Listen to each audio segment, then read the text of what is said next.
Hey, how's everybody doing? So I wanted to show you guys this old blues classic song that, if you go to a blues jam, you'll probably end up playing this song somewhere in the night. Somebody will say, hey, let's do this song. A song called Messin' with the Kid. And this song was recorded in 1960 by Junior Wells. And I think it was written by a guy by the name of Mel London. I'm not sure of that. I don't think Junior wrote it, but he recorded it. I do know that he recorded it first. And guys like Buddy Guy, everybody's done a version of this song. And I used to host this jam session here in Florida in Lakeland, a place called Traders, and it was a blues club. And I hosted a jam session I think it's either Tuesday or Wednesday. And I guarantee you, by the end of the night, we were playing this song, Messin' with the Kid. Somebody would want to play that song and do it, which is fine. It's a great little song. And so Junior Wells did it in the key of C, and it opens up with this line. That's the opening line. And it's been in, I think almost everybody that I know of plays it like that. I've heard some guys miss notes, but that's how it's played. So I got this track off of YouTube, and it's actually the Junior Wells version with Buddy Guy playing guitar. And so I'm going to go ahead and show you that intro with this track. And it's got the count off just like Junior Wells did in the live version. 1, 2, you know what to do.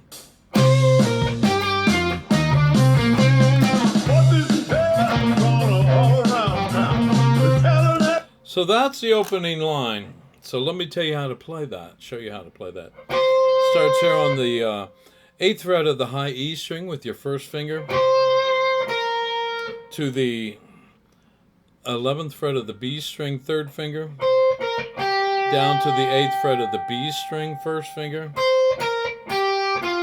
to the 10th fret of the G string with your third finger, down to the 8th fret of the G string with your first finger,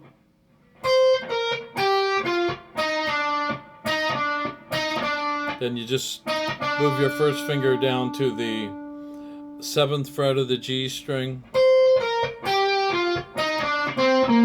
Then you come up here to the 10th fret of the D string with your third finger, down to the 8th fret of the D string with your first finger, back to the 10th fret with your third finger. So you have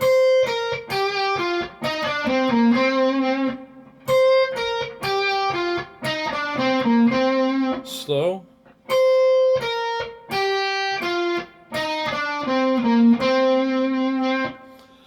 So that's the opening line, and this line is played usually at the end of the verse, or some people put it at the end of every two verses. I've played it with different artists, and they'll put it at the end of every verse, which is okay. I don't care. Just let me know what you're doing. So I've heard it, like I said, I've heard that line played at the end of every verse. Or some people put it at the end of every two verses. So that's the opening line. So then it goes in, this is the Buddy Guy version. He puts that little funky single note line in there, and I love it. It's pretty cool. And so let me show you how to play that. Let me play it with the track here, that part, so you can hear how it fits in on the track. I've got mail. Did you hear that?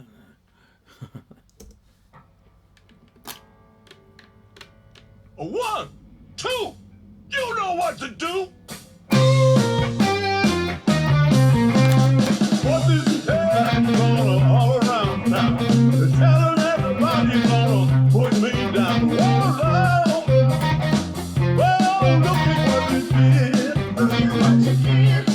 You can call it what you want, but I'll call it Messin' with the Kid. The kid's no child, and I don't play. I says what I mean, baby.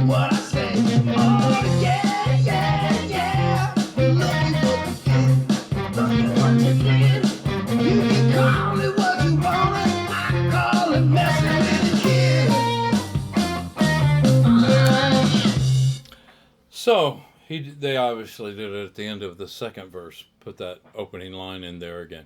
So this is how you play that little one note line that Buddy played in there. Start here on the 8th fret of the low E string with your first finger. Then you go to the 10th fret of the A string, third finger. Then you hit 5 times on the 8th fret of the D string with your first finger. Then you end up playing on the 10th fret of the D string with your third finger, one note.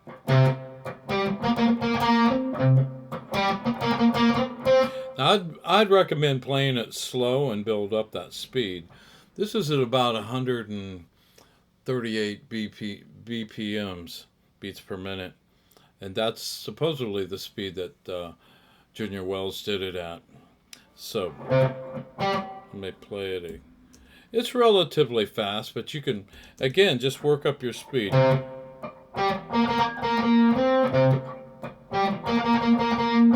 And I'm alternate picking that.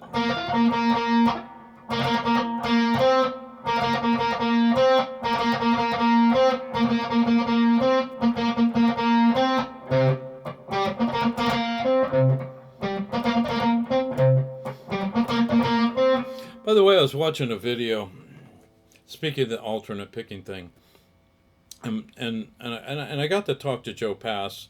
I've told that story, and I asked Joe Pass about, you know, how he played fast and the alternate picking thing.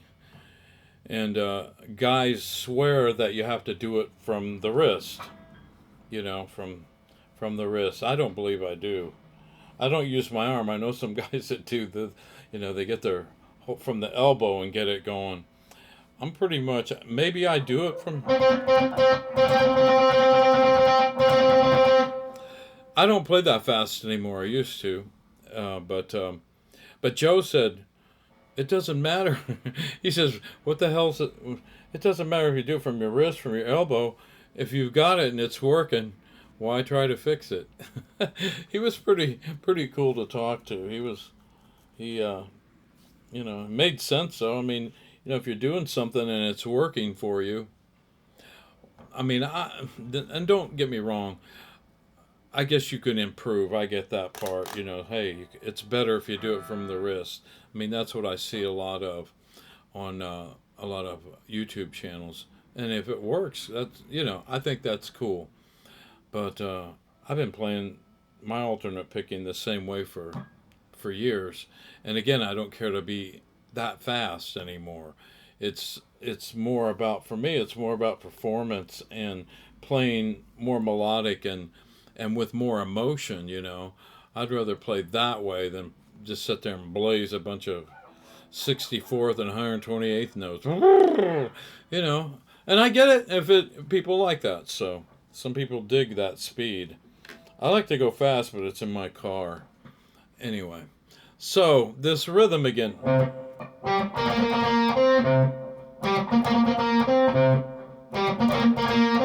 So take it slow, maybe even.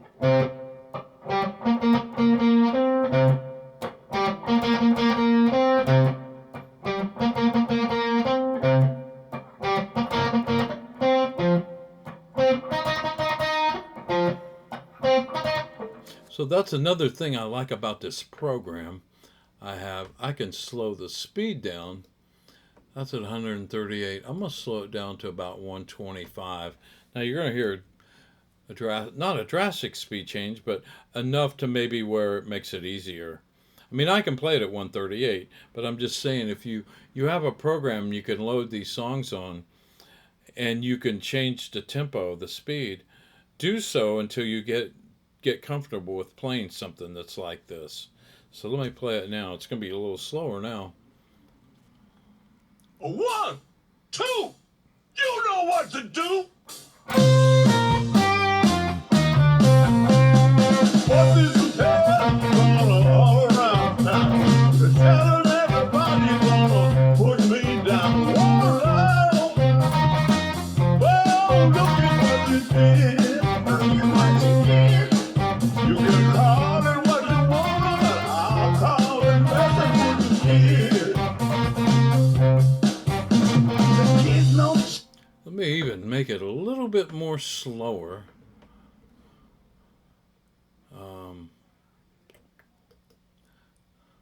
So I'm going to take it down. I might make it too slow. Sometimes when you're trying to play an alternate picking part and it gets too slow, it kind of messes with you. So let's see what this is. At 104 beats per minute. 1, 2, you know what to do.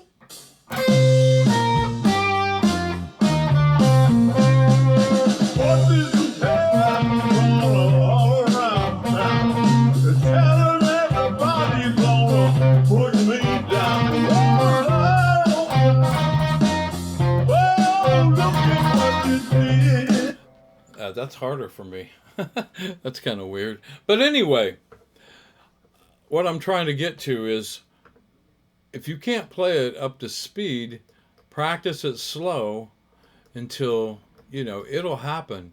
If you practice, trying to practice something that's fast and you practice it slow, it's better to practice slow and correct than practicing fast and having it wrong. And that applies to anything that you're trying to learn on guitar.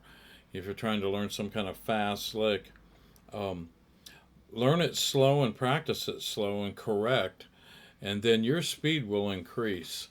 So anyway, so that's the line. So that's the pattern, and all he does, it goes to the 4 chord, the F chord. He goes down to the A string here.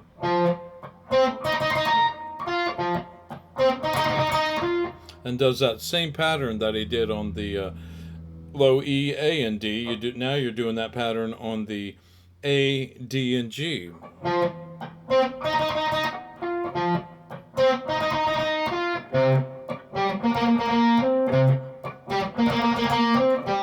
Then when it goes to the 5, you go up here to the 10th fret. That's on the 8th fret, the F. On the 5, you start here on the 10th fret of the A string. 10, 12th fret, 5 times. 5 times on the 10th fret there of the G string, up to the 12th fret, 3rd finger.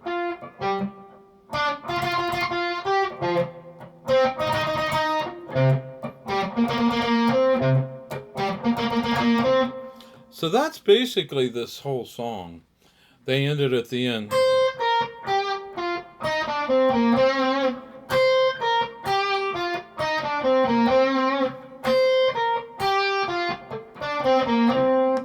And then they crash out. I mean, I've played different endings. Some people retard that.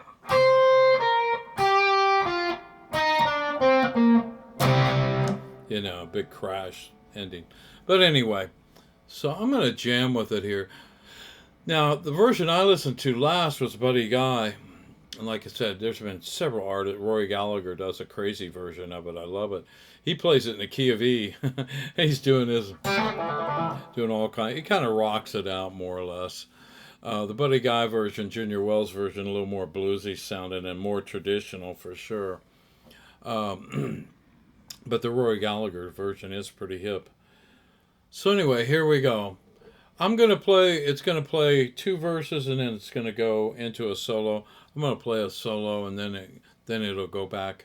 Maybe I'll play a double solo and see what happens. Have some fun. Then I'm going to show you guys this Epiphone guitar I have. So here we go.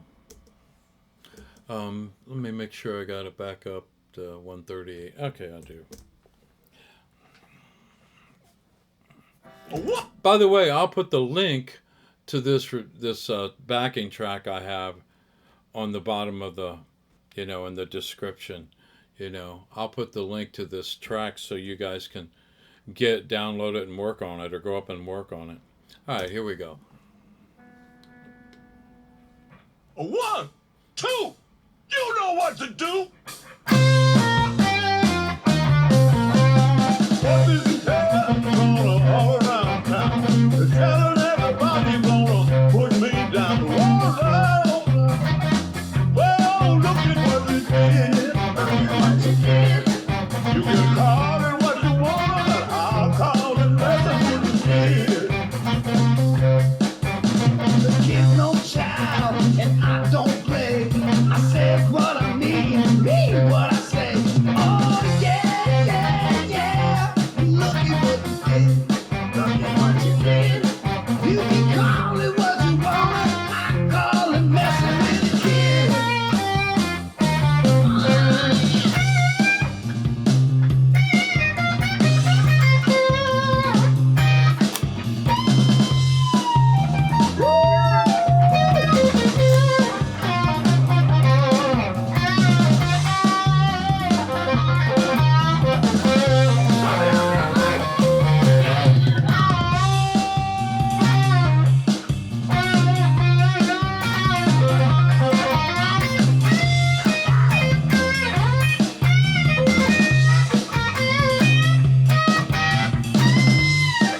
anyway, I think you got the idea there. And one other thing I want to mention, when I'm doing that single line note, I'm palm muting that too. I don't think I mentioned that, and I should have. But, you know, you did kind of want to palm mute that part when you're playing that. Well, anyway, so that's Messing with the Kid. I wanted to show you guys this Epiphone.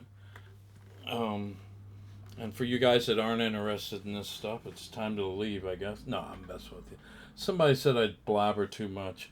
You know, I get that. Well, I don't know. I like to talk. I did a podcast today, and it was wonderful. A guy from Virginia.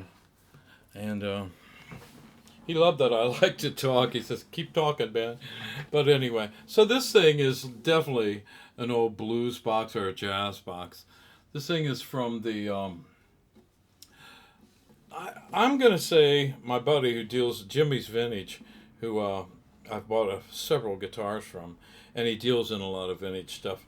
I sent him pictures on this, and he thinks it's a early 60s, it's an Epiphone, no doubt about that. It says Epiphone on the headstock here, and it has 5 serial numbers.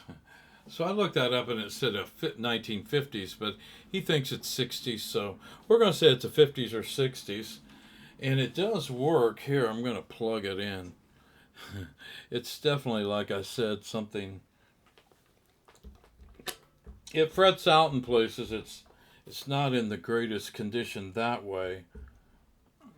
But, now let me get situated here. Sorry about that. Don't want this to fall, and I definitely don't want this guitar to fall.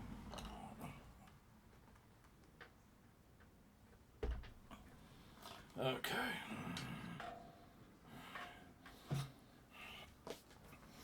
All right. So I kind of dig, I don't know if you guys can see that, but I love the knobs. I mean, they're so cool. And it says, the first one says, Master Voicer. It says, Master Voicer, normal, brilliant, and mellow.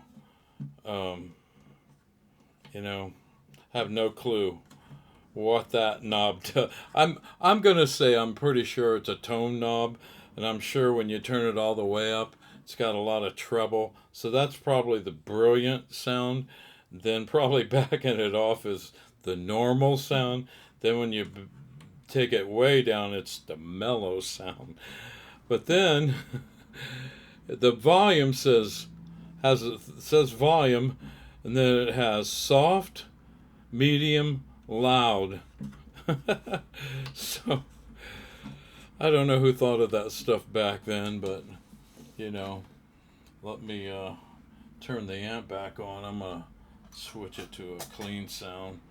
I don't know what this thing would sound like with a little grid on it. Maybe cool. Okay, so there I'm turning up the Master Voicer. So now it's in the brilliant mode. And again, this thing frets out down on the 2nd fret, so it's like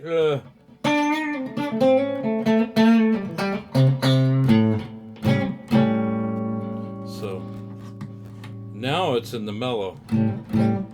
Yeah. So that's what that is. That's actually just the tone knob, and they called it the Master Voicer. Clever. I got a guitar that has the Master Voicer on it. I love it. And I love the pickup. I mean, it's encased in wood. And it's a single coil pickup. It's not a humbucker. And this thing, I wish old guitars could talk, because I'm sure this thing has some stories. I mean, look at that thing. It's beat up, you know. But you know what's cool? It's still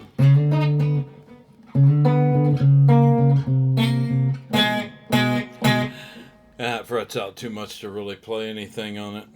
But the volume, the master volume works. Let me play soft here. Now I'm going up into the what? Medium? Is that what it is? Yeah, medium. Medium. Uh-oh. Got a little short in it. And then, now I'm loud. That's, again, I don't know who thought of that volume and tone knob thing. It's got a nice neck, though, on it. I mean, it's pretty. And but Epiphones were made by the Gibson company back then. This guitar was made probably at the Gibson factory in Kalamazoo.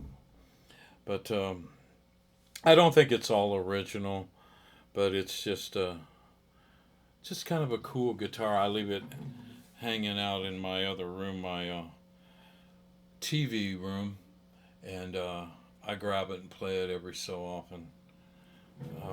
It's not a guitar I could take to the gig. It frets out too much. I should set up and play some slide on it, but I don't play enough slide to be a slide player. You know, to play good slide, you have to devote a lot of time to it. And Derek Trucks, man, there's some guys out there that are just phenomenal slide guitarists. And anyway, so I thought I'd show you this guitar. And I have a bunch of guitars. I'm going to show you guys some of them. And this is just one of my guitars from my collection. So, well, listen, learn and work on the Messing with the Kid. And by the way, that song, Messing with the Kid, I read that they came up with the title because the guy that wrote the song went over to Junior Wells' house to let him hear the song, and he was sleeping, and he came to the door. He says, asked the daughter, "Where's your daddy at?" And she says, "He's sleeping. He was there at 9 o'clock in the morning." And she said, "You ain't going to be messing with the kid." I guess Junior Wells was known as the Kid. He said, "You're not going to be messing with the kid." So that's what I heard through the grapevine. That's how they came up with the title to the song, Messing with the Kid. But cool song. I dig it. It's a fun groove. And if you enjoyed this video, tell your friends, your neighbors, dogs, cats, all that. Hit the subscribe button and hit the like thing, the thumb thing. I don't know. I'm new at this YouTube stuff, but I'm enjoying doing it. You know, I've been playing music for well over 50 years, and I'm kind of semi-retired. Me and my wife do a duo, and everybody says, "Why don't you play in a band?" Well, I played in bands my whole career, and guess what? Most bands don't make a lot of money, and they argue and fight all the time. Not all bands, just some of them. So I'm pretty much over all that, and didn't want to put up with any more of the BS that goes along with being in a band. But I like to go jam with bands. Don't get me wrong. And and sometimes I put a band together to do fundraisers and stuff like that. I'll put a blues band together and do that. But other than that, I just do a thing with my wife, and it's simple. But anyway, y'all have a great evening, and I hope to see you soon. Thanks for listening. Bye.